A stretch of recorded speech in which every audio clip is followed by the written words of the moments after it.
Once upon a time in a far-off kingdom, there lived a rich princess named Sophia. Sophia was the daughter of the king and queen, and she had everything she could ever want. She lived in a grand castle with opulent furnishings, wore the most beautiful gowns, and had a team of servants at her beck and call. Sophia's days were filled with luxury and extravagance. She spent her mornings lounging in her lavish bedchamber, surrounded by velvet curtains and golden trim. Her afternoons were spent indulging in delicious feasts, attending lavish balls, and taking leisurely strolls through the castle gardens. Despite her life of luxury, Sophia was kind and compassionate.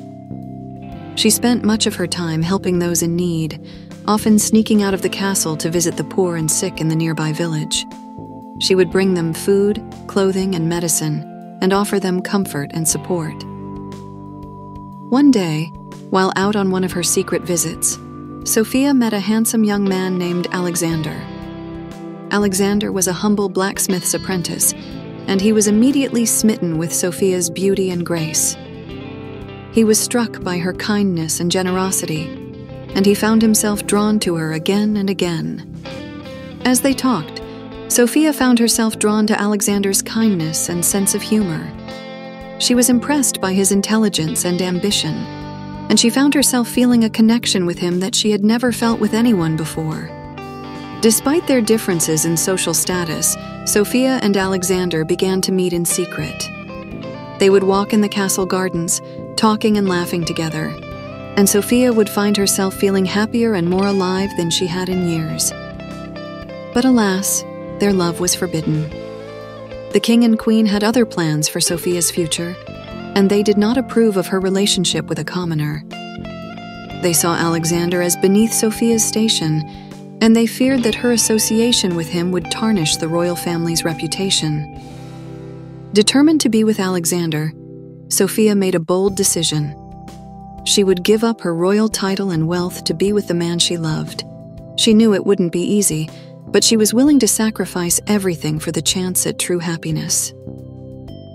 The king and queen were heartbroken when Sophia told them of her decision. They pleaded with her to reconsider, but Sophia's mind was made up. She packed a small bag and left the castle, determined to make a new life with Alexander. The two lovers were married in a small, intimate ceremony, surrounded by a handful of close friends and family. They settled in a cozy little cottage on the outskirts of the kingdom, and they spent their days building a life together. Sophia and Alexander lived happily ever after, using their wealth and influence to help those in need. They proved that true love knows no bounds, not even those of royalty and wealth. Years later, the king and queen came to visit Sophia and Alexander, and they were amazed by the happiness and contentment that they saw. They realized too late that they had been wrong to try to stand in the way of Sophia's happiness, and they apologized for their mistakes. Sophia and Alexander forgave them, and the whole family was reunited at last. Sophia and Alexander continued to live happily ever after, a testament to the power of true love to overcome even the greatest obstacles.